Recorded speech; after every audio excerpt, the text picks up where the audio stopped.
Hello students, আমি Nitish sir জ্ঞানজ্যোতি coaching সেন্টারের পক্ষ থেকে তোমাদের প্রত্যেককে জানাই আরো একবার স্বাগত। তো স্টুডেন্টস, আজকে আমি তোমাদের সঙ্গে আলোচনা করব এনইপি 4 ইয়ার আন্ডার গ্র্যাজুয়েট প্রোগ্রামের অধীনস্থ সিইউ/সিসিএফ যে সমস্ত ছাত্রছাত্রীরা রয়েছে ক্যালকাটা ইউনিভার্সিটির আন্ডারে সেকেন্ড সেমিস্টারে পড়ছে এবং সি ভ্যাক হিসাবে তোমাদের রয়েছে পরিবেশবিদ্যা, তাদের জন্য আজকে মডিউল নাম্বার 1 থেকে অতি গুরুত্বপূর্ণ কিছু 2 নম্বরের প্রশ্ন নিয়ে আলোচনা করব। আজকে তোমরা দেখতে পাচ্ছ ক্লাসটি হচ্ছে পার্ট 2। লাস্ট ক্লাসে আমি পার্ট 1 আলোচনা করেছিলাম, সেখানে 5খানা গুরুত্বপূর্ণ 2 নম্বরের প্রশ্ন নিয়ে আলোচনা করেছিলাম। আজকে আমরা আরো 5খানা গুরুত্বপূর্ণ প্রশ্ন নিয়ে আলোচনা করব।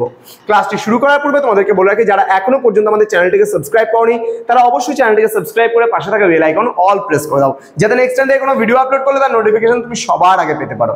এছাড়া তোমরা যারা ভাবছো আমাদের ক্লাস জয়েন করবে, অনলাইনে নোটস নেবে, তারা অবশ্যই যোগাযোগ করো আমাদের অফিসিয়াল নাম্বার 7076398606 নম্বরে অথবা 6295916282 নম্বরে। তোমাদের টোটাল কোর্স ফি রয়েছে তোমাদের এই সাধ্যের মধ্যে, শুধুমাত্র জাস্ট পার সাবজেক্ট 199 রুপিসের বিনিময়ে তোমরা আমাদের কাছ থেকে সমস্ত নোটস পত্রগুলো নিতে পারো। তো দেরি না করে আজই যোগাযোগ করো আমাদের সঙ্গে এবং যুক্ত হয়ে যাও আমাদের অনলাইন ক্লাসে। চলো শুরু করছি আজকের ক্লাসটা ডিটেলসে। প্রথম প্রশ্ন বলছে পরিবেশ নৈতিকতা কি? পরিবেশ নৈতিকতা কি বা পরিবেশ এথিক্স কি? বলছে পরিবেশ নৈতিকতা হলো দর্শনের একটি শাখা যা মানুষ এবং তার প্রাকৃতিক পরিবেশের মধ্যে সম্পর্ক, মানুষের পরিবেশগত দায়িত্ব এবং নৈতিক বাধ্যবাধকতা নিয়ে আলোচনা করে। এটি এই প্রশ্নগুলো উত্থাপন করে যে পরিবেশের প্রতি মানুষের আচরণ কেমন হওয়া উচিত, প্রাকৃতিক সম্পদ ব্যবহারের নৈতিক সীমা কি, দেন বলছে এবং ভবিষ্যৎ প্রজন্মের জন্য সুস্থ পরিবেশ নিশ্চিত করার দায়িত্ব আমাদের কতটুকু রয়েছে। পরিবেশ নৈতিকতা শুধু মানুষ নয় বরং অন্যান্য জীব এবং বাস্তুতন্ত্রের অন্তর্নিহিত মূল্যকেও কিন্তু স্বীকার করে এবং পরিবেশের প্রতি সম্মান এবং যত্নের গুরুত্ব কিন্তু তুলে ধরে।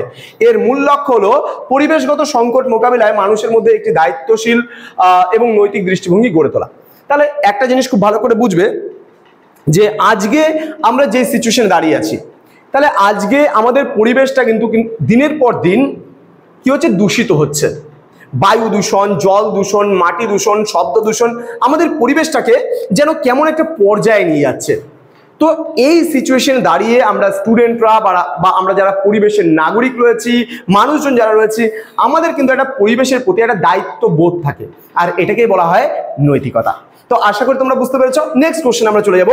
গন্ডোয়ানাল্যান্ড কি? গন্ডোয়ানাল্যান্ড কি? বলছে গন্ডোয়ানাল্যান্ড ছিল একটি প্রাচীন অতি মহাদেশ যা ভূতাত্ত্বিক ইতিহাসের প্রারম্ভিক পর্যায়ে প্রায় 300 মিলিয়ন বছর আগে দক্ষিণ গোলার্ধের অধিকাংশ স্থলভাগ নিয়ে গঠিত হয়েছিল। এটি অস্ট্রীয় বিজ্ঞানী এডওয়ার্ড সুয়েস ভারতের মধ্যে উত্তর অংশের গন্ডোবন এলাকার নামে নামকরণ করেন। এক সময় এটি উত্তরাংশের অঙ্গারল্যান্ডের সাথে মিলিত হয়ে প্যানজিয়া নামক এক অতি মহাদেশ গঠন করেছিল। পরবর্তীতে প্লেট টেকটনিক্সের কারণে প্যানজিয়া ভেঙে গন্ডোয়ানাল্যান্ড ও আঙ্গারাল্যান্ড বিভক্ত হয়। বর্তমানের দক্ষিণ America, Africa, Antarctica, Australia, Bharat এবং আরব উপদ্বীপের ভূমিখণ্ডগুলো কিন্তু একসময় গন্ডোয়ানাল্যান্ডেরই অংশ ছিল। তাহলে গন্ডোয়ানাল্যান্ড বলতে একটা বিশাল ভূভাগ যার উপরে অবস্থিত ছিল।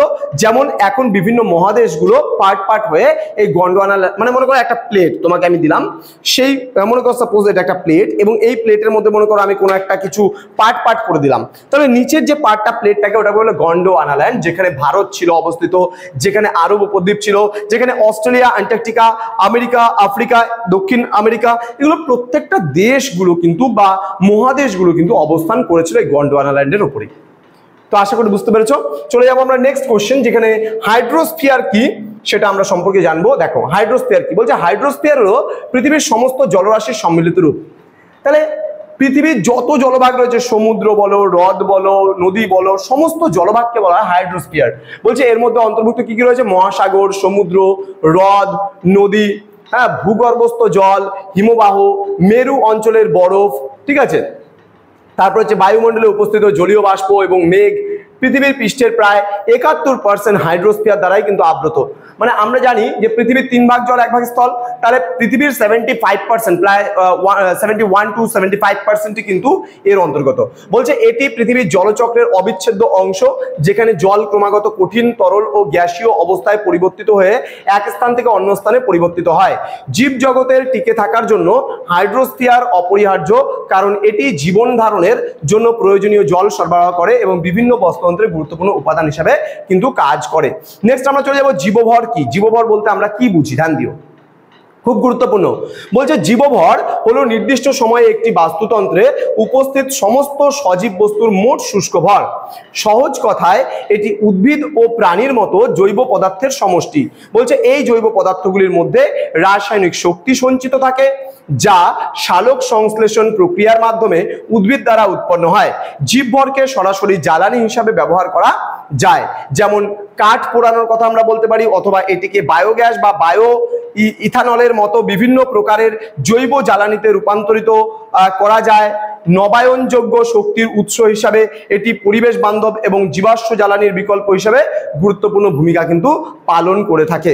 অর্থাৎ পৃথিবী পৃষ্ঠে মোট জীবের যা ভর রয়েছে তাকেই কিন্তু জীবভর বলা হয়। লাস্ট প্রশ্ন আজকের আলোচনার, পরিবেশের উপাদানগুলি কি কি, মানে পরিবেশ কি কি উপাদান দিয়ে গঠিত হয়। পরিবেশে দু ধরনের উপাদান দিয়ে গঠিত হতে পারে। কি বলছে, এগুলো মূলত দুভাগে বিভক্ত, জৈব উপাদান যার মধ্যে জীবন রয়েছে এবং অজৈব উপাদান বলতে যার মধ্যে জীবন নেই, অর্থাৎ জড় উপাদান। জৈব উপাদানের মধ্যে কি কি রয়েছে, যেমন উদ্ভিদ, প্রাণী, অণুজীব রয়েছে, ব্যাকটেরিয়া, ছত্রাককে আমরা অণুজীব বলি। এরা একে অপরের উপর নির্ভরশীল এবং খাদ্য শৃঙ্খলের মাধ্যমে শক্তি ও পুষ্টি আদান প্রদান করে এরা।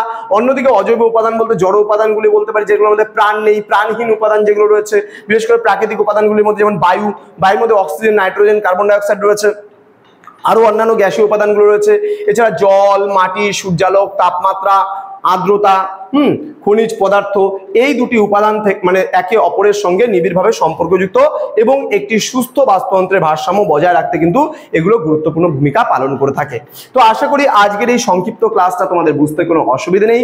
তো স্টুডেন্টস যারা বিভিন্ন মানে কলেজগুলোতে পড়ছো ক্যালকাটা ইউনিভার্সিটি আন্ডারে, তারা অবশ্যই আমাদের এই চ্যানেলটিকে সাবস্ক্রাইব করে বন্ধুদের সঙ্গে ভিডিওটি শেয়ার করো, যেন প্রত্যেকের কাছে আজকের এই ক্লাসগুলো পৌঁছতে পারে, তারা উপকৃত হতে পারে। খালি নোটসপত্র পড়ে নয়, ক্লাসগুলো করে যেন তারা উপকৃত হতে পারে, আমরা কিন্তু এটাই চাই। তোমাদের উজ্জ্বল ভবিষ্যৎ গড়ে তুলবো আমরা, এটা কিন্তু আমাদের প্রতিশ্রুতি। তোমরা যদি নোটসপত্র সমস্ত কিছু পেতে চাও তাহলে অবশ্যই আমাদের অফিসিয়াল নাম্বারে যোগাযোগ করতে পারো।